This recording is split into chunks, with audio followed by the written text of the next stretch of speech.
I'm Mark Sponsler, and welcome to the Stormsurf Video Surf Forecast for the week starting Sunday, June 27th.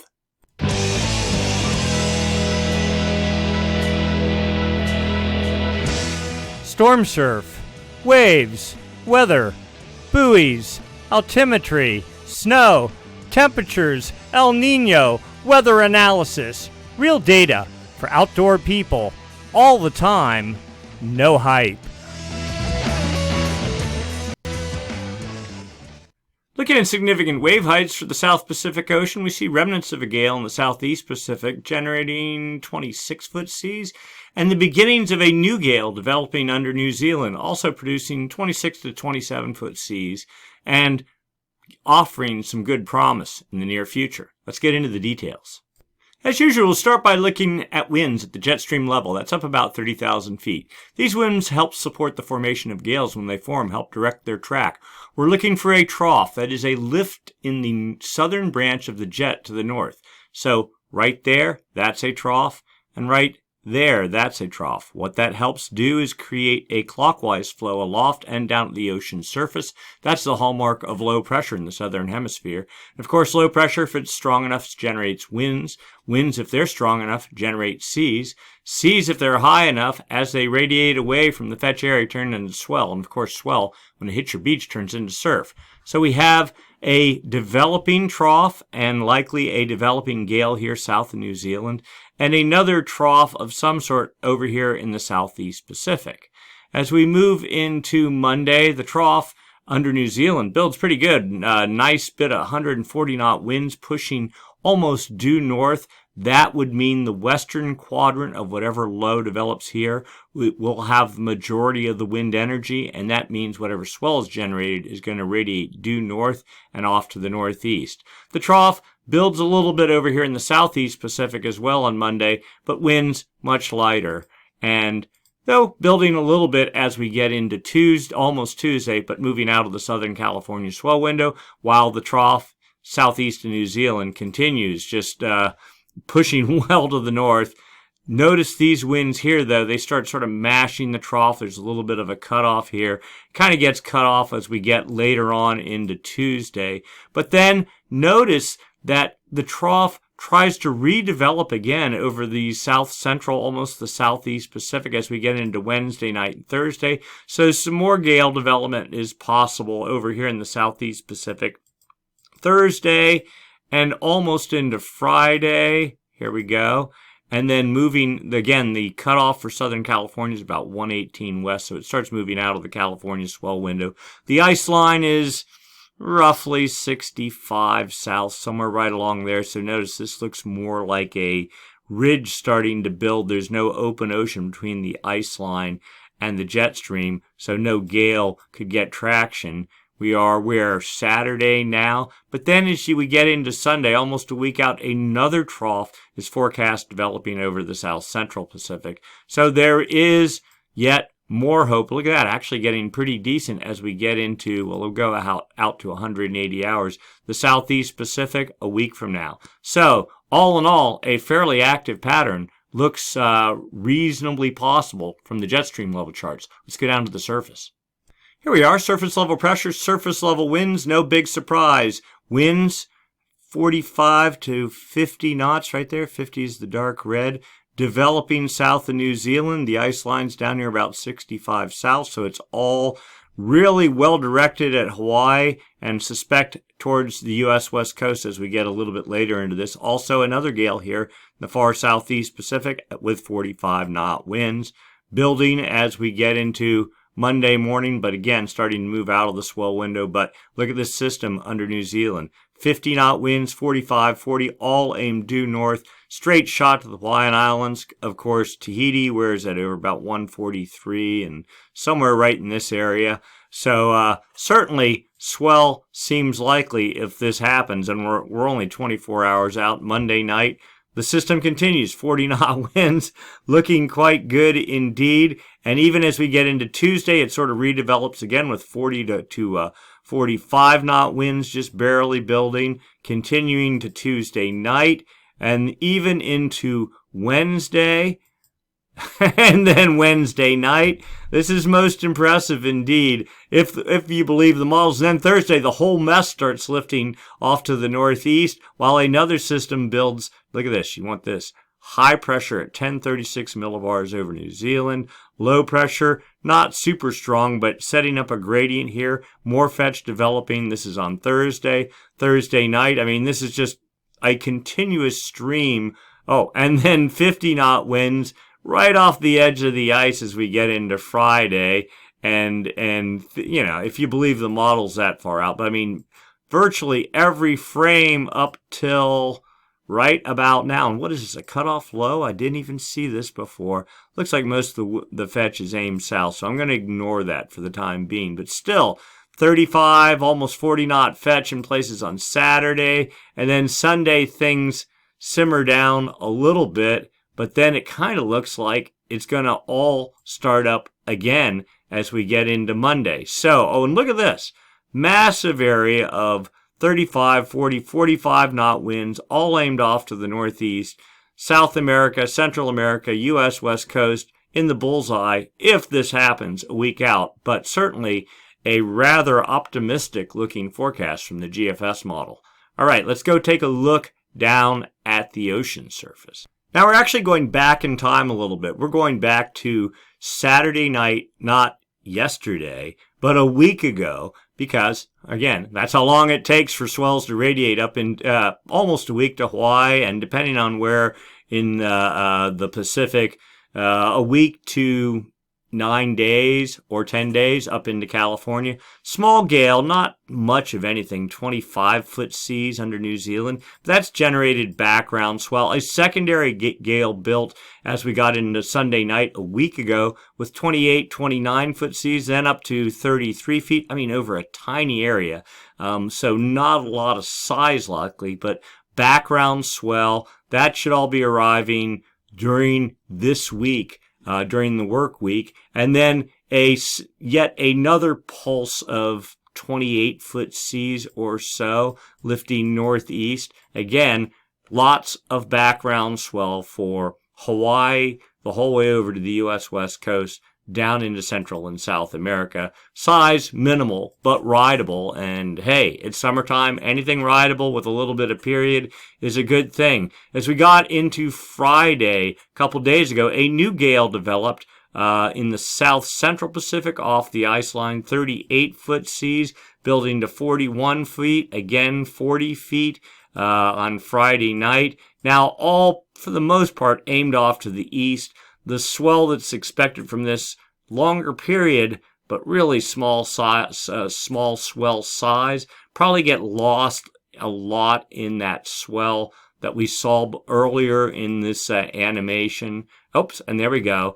And then that was kind of the end of it. That's where we are now. Let's go take a look into the future. And here we go, 18Z Sunday, small system in the Southeast Pacific, 30-foot seas. Watching the New Zealand one at the same time, 30-foot seas. So we get in, we'll just go right to Monday morning. So 32-foot seas in the Southeast Pacific, building 36-foot seas south of New Zealand, pushing to 37-foot midday Monday, and then fading a little bit, probably in the 36-foot range. We'll sort of keep our eye on this. Notice it continues to percolate into Tuesday, even into Tuesday evening with 28, 29-foot seas. That's good for, 15-second period swell or so pushing up into Hawaii and also energy into the U.S. West Coast. It continues weaker, but then is supposed to build some on Thursday. Tiny area of 32-foot seas lifting northeast or so, with 28-foot seas over a pretty broad area. So again, this season has been dominated by very south-angled swells relative to California, so more of that. Notice this huge area, 28-foot seas. That could make a good 15, 16-second period swell just slamming into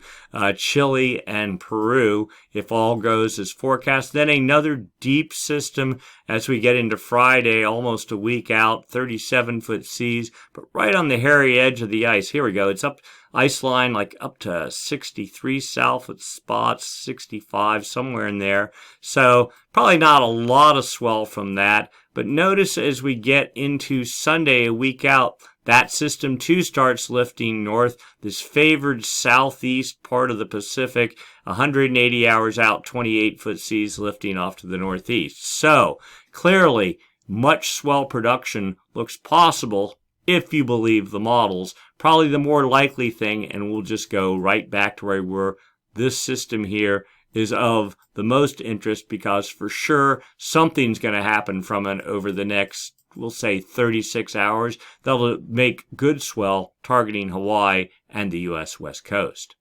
A quick look at wind swell potential for California Sunday. 15-knot winds off the North California coast, 15-knot winds, 20-knot winds along Central California. Probably not doing a whole lot for wind swell production, and really trades generally pretty light finally for Hawaii. That's good news. As we get into Monday, so there's low pressure, heat low inland here, weak high pressure offshore. Get this steady 15-20 knot flow from off the Pacific Northwest down into Central California. That will generate some degree of wind swell, not much. Notice this building area fetch off the Pacific Northwest as we get into Tuesday. That will certainly generate wind swell. A little bit of east winds as we get into Wednesday morning for the Hawaiian Islands. Maybe a little bump up in wind swell, but not much. Really the focus is North California, Central California. We're same deal as we get Wednesday, Thursday, then things start breaking down Thursday night, but still not out. Some small, we'll call it wind swell, but in general, winds pretty light along the California coast, and that's what we want to see because that will continue to help warm up water temperatures, though they are pretty, seasonally normal now, even up in Northern California, at least in the Bay Area. North of there, probably a bit cooler, a lot of upwelling still. Trades pick up Saturday for the Hawaiian Islands, some east-northeast wind swell, and winds backing off for Northern California. We go into Sunday, wind swell pretty much dying out for California. A little bit of trade wind generated swell for the Hawaiian Islands, but the fetch area is very shallow, and we're 180 hours out. Really, the focus is not wind swell. We don't see significant wind swell being produced. It's really going to focus on the southern hemiswell without a bunch of wind bump in the mix to sort of mangle it, which is a good thing for a change. A quick look at temperatures along the PCT and John Muir Trail. Clearly no significant precipitation, but this is it here.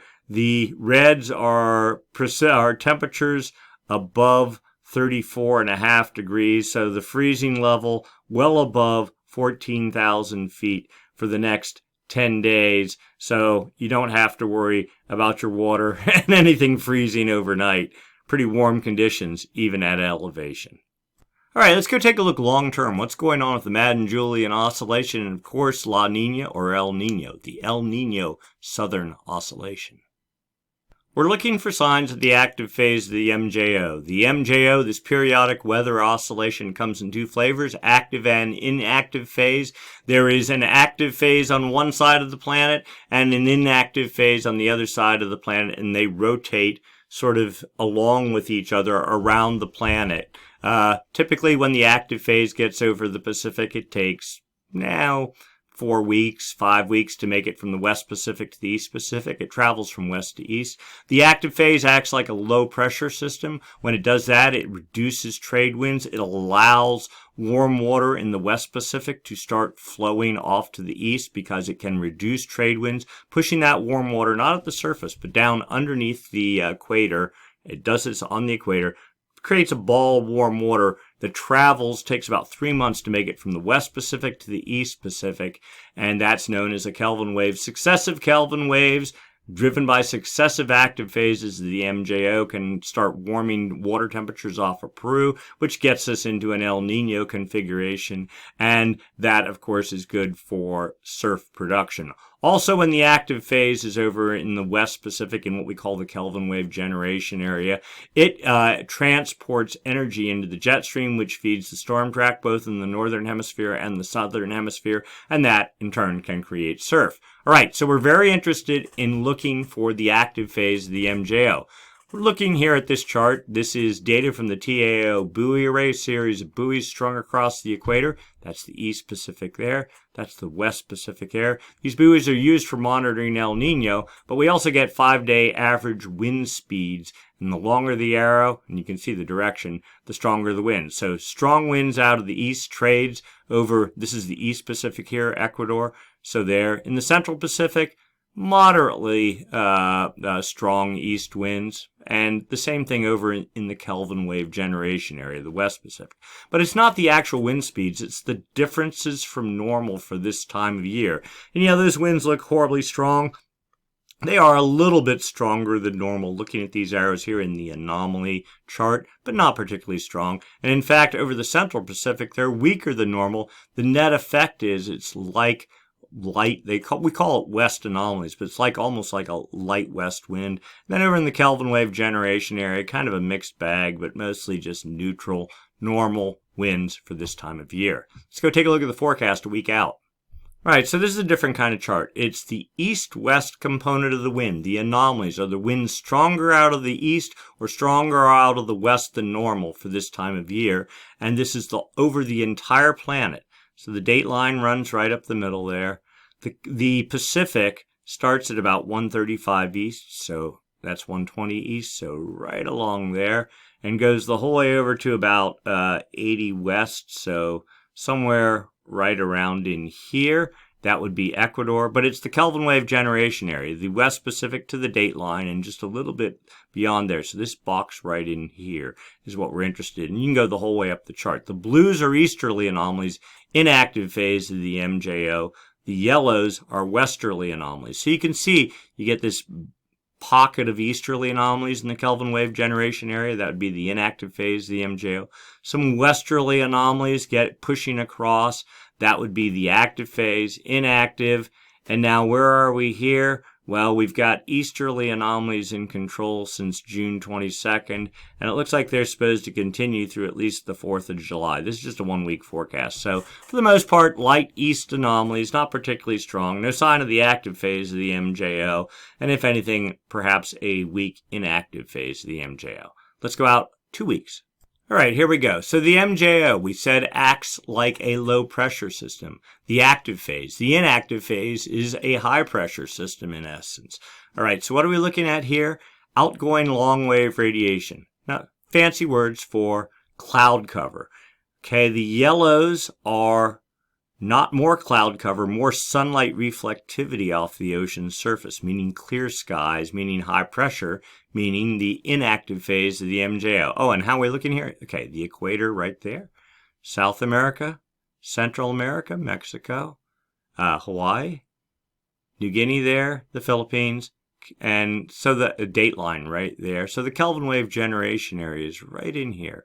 170 west, just 5 degrees north and south of the equator. In a box right there. So the inactive phase of the MJO, according to this is the statistic model today, continuing for about 5 days, maybe weakening a little bit, getting even weaker 10 days out, and then collapsing into a dead neutral MJO configuration 2 weeks from now. The dynamic model, saying pretty much the same thing. In fact, here's the last frame of the statistic model, last frame of the dynamic model, and also notice the active phase of the MJO, noodling around in the Indian Ocean, pushing to the maritime continent 2 weeks out, looking to possibly make an entrance into the Pacific after that. Next up, phase diagrams. These are just the same model, the same thing that we looked at, but just drilled in a little bit closer. Statistic model here, dynamic model here. All right, so the MJO moves from west to east, from the Indian Ocean, over the maritime continent, over the West Pacific, East Pacific, under the United States, across the Atlantic, over North Africa, back to the Indian Ocean. The heavy dot here is where the active phase of the MJO is today. So over North Africa, or maybe the far western Indian Ocean, probably North Africa. The closer the dot is to this circle, the weaker it is. The further out here, the better. What we want is that heavy dot to be sitting like way up here in the West Pacific and very strong. But we're pretty much in the polar opposite of that. So this probably suggests that the inactive phase is on the opposite side of the chart in the West Pacific right now. And the last model we saw pretty much indicated the same thing. The forecast, 3 different tracks from the statistic model, all put the active phase exceedingly weak inside the circle over the maritime continent 2 weeks from now. The dynamic model, pretty much the same thing. Maybe not as aggressive moving to the maritime continent, maybe the far eastern Indian Ocean, but still very weak. Precipitation models, all right, 5-day windows. Maybe we can get this centered a little bit better. There we go. All right, 40 days out. All right, how do we read this? South America there, Ecuador right there. There's the Galapagos. Central America. The 0 is the the equator. The date line roughly about there. There's New Guinea, Kelvin wave generation area right there. We're interested in the Kelvin wave generation area because 1, we want to see Kelvin waves, and 2, that's where when the active phase is over here, it does the best at imparting energy to the jet stream. Once the active phase starts moving over here, it doesn't have it affects the jet stream downstream from it, not upstream. So this area right in here, very, very critical for storm production over the greater South Pacific or North Pacific in the winter. All right, so yellows, oranges, areas not favorable for precipitation, dry air. So this would suggest the inactive phase over the Pacific, moving into Central America in mid-July sort of thing, and maybe a second pulse of it kind of weaseling along back behind, and then no real sign of a clear active phase until we get into later in July, the 22nd, the 27th, somewhere in there, and into August. All right, the 1-month CFS model. Now, this is a little bit different take on that. This is the east-west component of the wind again. The whole plan on one chart, date line running right up the middle here. Kelvin wave generation area starting here about 135 east. And according to this, for the next 1, maybe 2 weeks, 2.5 weeks, the westerly anomalies in the Kelvin wave generation area, that would feed some energy into the jet stream and maybe feed the storm track, and even a little hint of maybe the active phase. Look at this, maybe the active phase connecting, sort of doing this thing, but the signal very, very weak at best.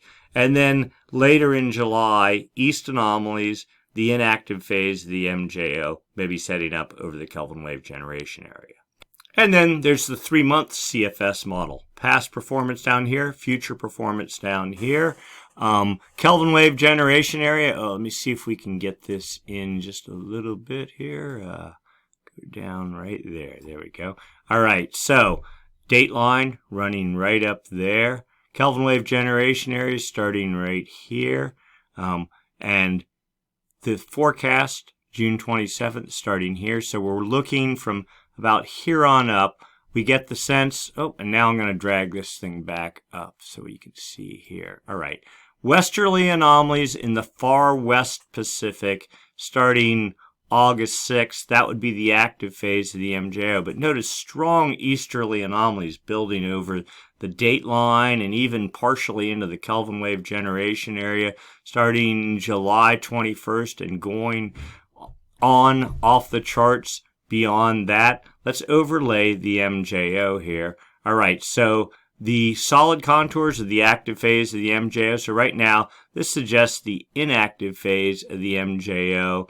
Not in control at the moment. That's a weak active phase in these little westerly anomalies. But once we get to July 4th into about the end of July, maybe even a little bit into early August, inactive phase in control. And then a very strong active phase is forecast. This will probably moderate significantly as we get closer to that date. I mean, this is August 6th, so it's a month out. And continuing into the end of September, then an inactive phase with westerly anomalies. But notice the westerly anomalies are all, I know you can't see it down here, but basically barely in the Pacific Ocean. So not great for storm production. Then we overlay the low pass filter, and maybe we can, let's see, no, we'll just go, I'll pull it down so you can see. There, we'll go this way. All right, so the solid contour is the low pressured bias. The dotted contour is the high pressure bias. All last winter, high pressure over control of the Kelvin wave generation area. Notice it's supposed to massively backtrack and almost impact the California coast, with low pressure filling a good portion of the Pacific from now into mid-August or so. Okay, and even though the low pressure bias is isolated here, at least you don't have a stated high pressure bias here, so we'll call that somewhat low pressure oriented. Anyway, but then notice the high pressure air bias builds back, starts tracking off to the west, almost filling the Kelvin wave generation area as we get into September. And the low pressure bias, once we get to July 21st, it rapidly retreats back to the maritime continent. And so this sort of leaves you to believe that there's going to be some resurgence of La Nina as we get into mid-July and thereafter. Hard to believe looking at what's going on in the ocean. We'll do that in just a second, but the sense is you should enjoy what you have while you have it now, because there's some indications this model has been rock solid about this happening for over a month now. Sort of a retreat of the goodness that we're in right now is going to happen as we get later into July.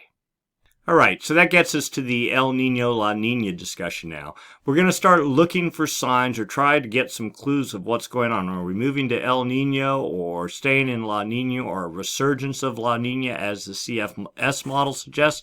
So we start by looking not at the ocean surface, but down deep in the ocean. Data from the TAO buoy array. Again, those series of buoys. They're strung across the equator. These are the anchor lines. This is the East Pacific here. This is the West Pacific. These are the anchor lines on those buoys. The X's are sensors on the anchor lines. The sensors collect temperature data in centigrade.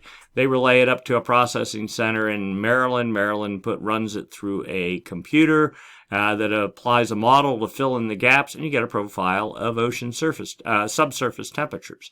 The 29 degree centigrade isotherm, rock solid at 180 west today. I think that's where it was last week too. But the 28 degree isotherm, it had backtracked to 160. Now it's to 150 west, suggesting warm water sort of pushing off to the east. And the 24 degree isotherm, pretty much unchanged this week. Looking at the anomalies, though, again, it's not the absolute temperatures, it's the difference from normal for this time of year. We see a pocket of 1 degree centigrade warmer than normal anomalies pushing and building off to the east, suggestive of another Kelvin wave moving its way across the Pacific. And then 2 previous Kelvin waves are impacting Ecuador at this moment in the Galapagos area with temperatures 2 degrees above normal. Notice, everything above this line is warmer than normal. Last year, when was it? Probably not this time, but last winter, it was all cold water in this area. So we've definitely made a major turn. The question is, are we going to be able to hold this pattern, or is it sort of going to get degraded as we get into the fall and winter and fall back into a cold regime? We don't know, but we're trying to figure it out. A higher res model using the same data, basically painting the same picture. This would be Kelvin wave number 3 right here. And notice, look at the warm water piling out of the maritime continent in between the islands there, falling to depth in the West Pacific. This would have been from the active phase of the MJO, in fact. Probably somewhere between this Kelvin wave, not in March, probably this Kelvin wave here in May and early June is what's feeding this this active phase of the MJO in May and early June, feeding development of this Kelvin wave here in the West Pacific. And then remnants of previous 2 Kelvin waves in the February-March time frame pushing into Ecuador. Again, warm water pretty much in control, no signs of significant cold water at depth. Sea level anomalies from June 22nd. So what is this? This is the height of the ocean compared to normal. It's, again, an anomaly. Is the ocean higher or lower than normal? JSON-3 satellite data, strip out all the waves, strip out the wind waves, strip out the tide. And what you see is, here's Chile, Peru right here, Central America, up into Mexico, Hawaii here, dateline here, equator here. We're looking for positive anomalies. Warm water at depth expands a little bit, creates a bump on the ocean surface. Now, we had a pretty good extent of above normal heights over here in the West Pacific, but that's moderating some 0 to 5 centimeters above normal, probably about 2 centimeters reality. Then sporadic pockets of warming all the way into Ecuador and the Galapagos, but nothing like really screaming major Kelvin wave, just a generic light warming kind of pattern. But at the same time, nothing that's screaming cold either, just kind of neutral biased warm. And then upper ocean heat anomalies. This is the West Pacific here, East Pacific here. You see dates going back a year, July 2020. There was a big pool of cold water there. Little weak Kelvin wave back July a year ago.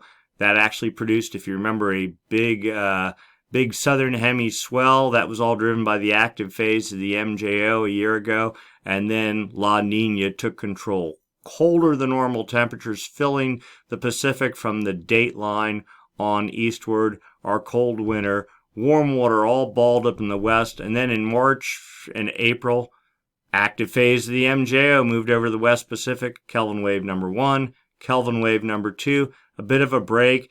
Another, we'll call it a weak active phase in late May. And this is our new Kelvin wave making it to 150 west, while the previous 2 Kelvin waves finally are pushing into Ecuador, trying to warm up the East Pacific.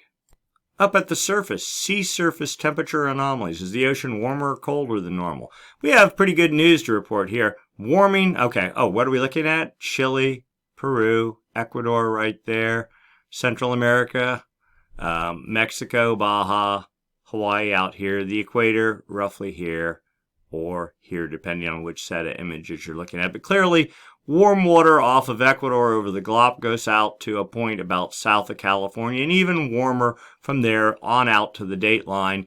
So this big pool of cool water driven by high pressure, the core of the high just north of Hawaii here, dead air, so a lot of sunlight warming on the ocean surface.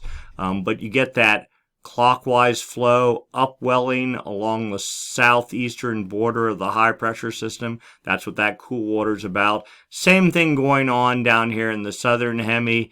A little bit of upwelling, not nearly as bad as it was. There was upwelling along Peru as the Kelvin waves were pushing in, taking the last of the cold water from La Nina, squeezing it to the surface. That's almost gone now. A generalized warming trend, but not significantly warm, but at least it's better than being cold. Cold water doesn't support evaporation, doesn't support low pressure. Warmer water does support evaporation, and that's what we want. Now the trend over the past 7 days, these are not temperatures. Is the water cooling or warming? You see a little bit of cooling here off of Ecuador over the Galapagos and out. Not really sure. I mean, we know that the Kelvin waves are erupting in this area, maybe a little bit of a pulse downward in there. I mean, there's not piles of warm water to erupt, so, it's here, it's cooling, but that doesn't mean that the temperatures aren't above normal. They're just not as warm as they were 7 days ago. And also of note, in Southern California, Point Conception, San Francisco, warming temperatures there the past week, and it certainly is obvious if you've been in the ocean. We're back to normal, thank goodness. And then looking out, just sort of the broad view, sea surface temperature anomalies. Here's your warming along Ecuador and the Galapagos. Light warming, I mean, you're looking on the scale here, it's a maybe 1 degree, something like that in pockets. On out, but again, it's only 5 degrees north and south of the equator that really matter, but it is over this entire stretch in here. This is good. Warming over here is good. If you get a Kelvin wave, a active phase of the MJO pushing over the maritime continent out here into the Kelvin wave generation area, this is all just cloud cover or lack of cloud cover and dead air there. So, but this is the area, the Nino 1.2 region, roughly right around in here. The official El Nino monitoring region, 120 west out to 170 west, 5 degrees north and south. And then the Kelvin wave generation area over here. Sea surface temperature trend in the Nino 1.2 region, that region right there by Ecuador and the Galapagos, down to minus 180 thousandths of a degree, or about 0.2 of a degree. Remember, we saw in the 7-day sea surface temperature trend cooling in that region? Well, you can see it here. We're down, 0.2 of a degree or so, maybe 0.3 of a degree. Not that big of a change, but definitely a downward step. But the plus news, in the official El Nino monitoring region, we are up to a whopping 259 thousandths of a degree above normal, quarter degree above normal. We've been above normal, we'll say, since May 16th, so a month and a half.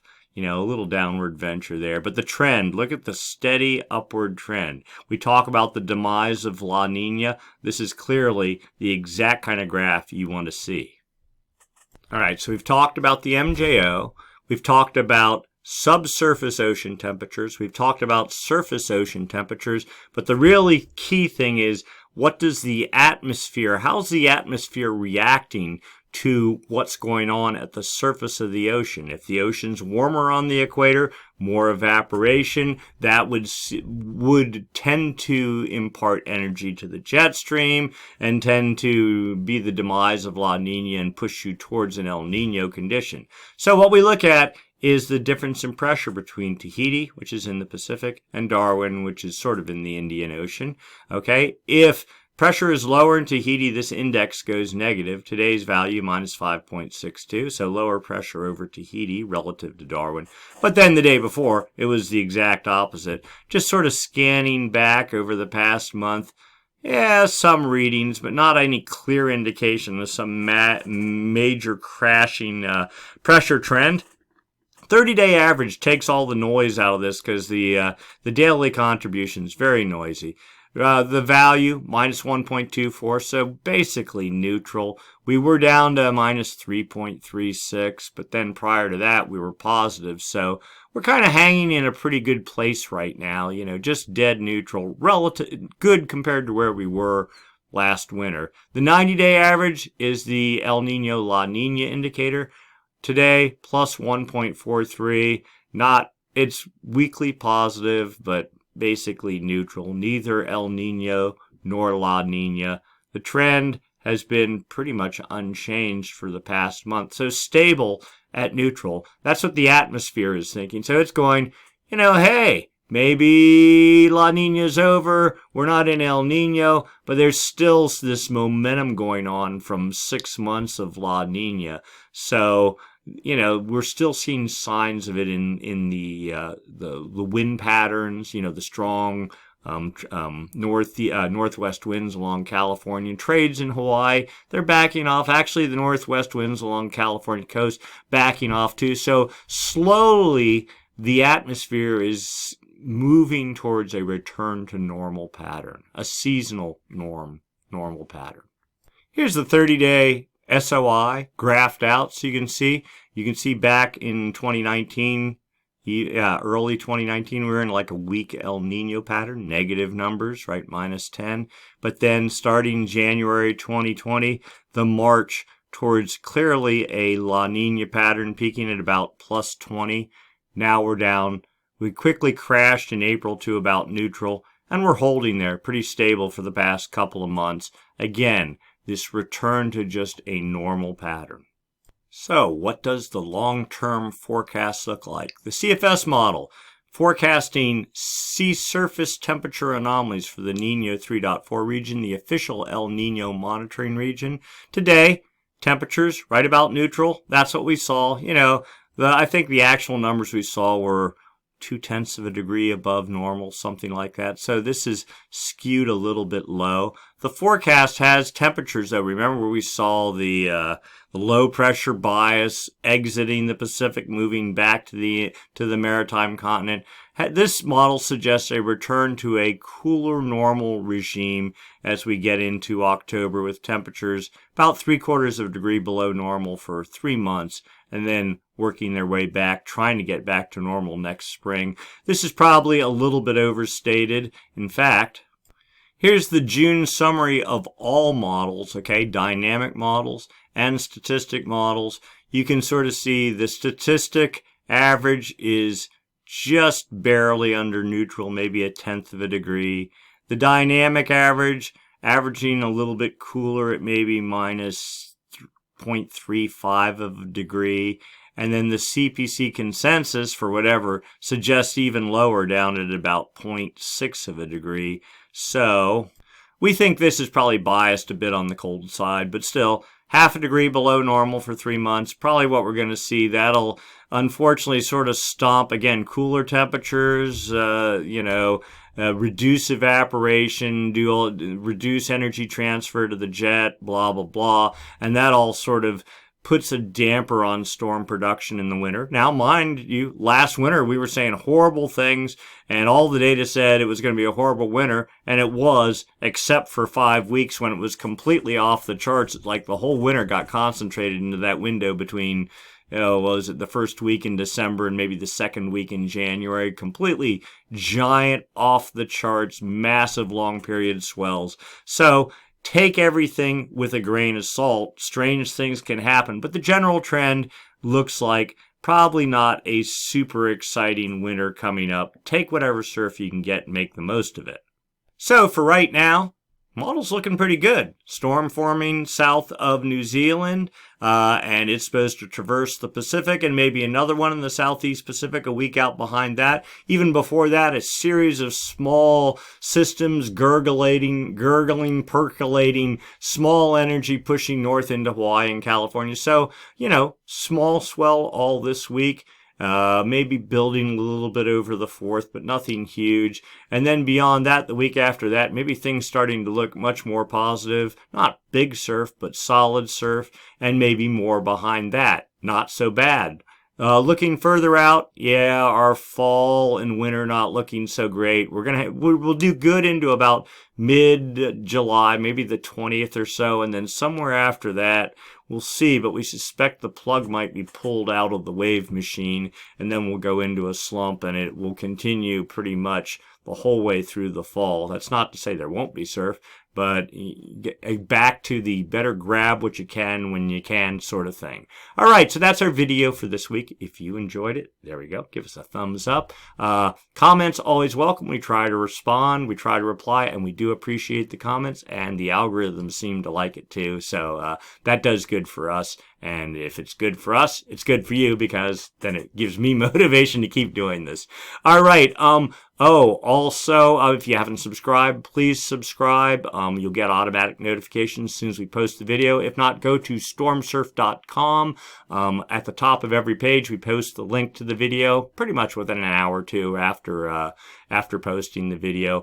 Next week, we will not be doing the video. We're going to take a little break. Just, it's 4th of July. Go have some fun, that sort of thing. So, but the week after that, we will have a video, and we'll all get caught up to date. So follow along. Look at the pages on Stormsurf. Build up your own personal forecast, and then we can sync up and see how close we all are 2 weeks from now. All right. Happy 4th. Enjoy yourself. Get some waves, and we'll see you in 2 weeks. Thanks for watching.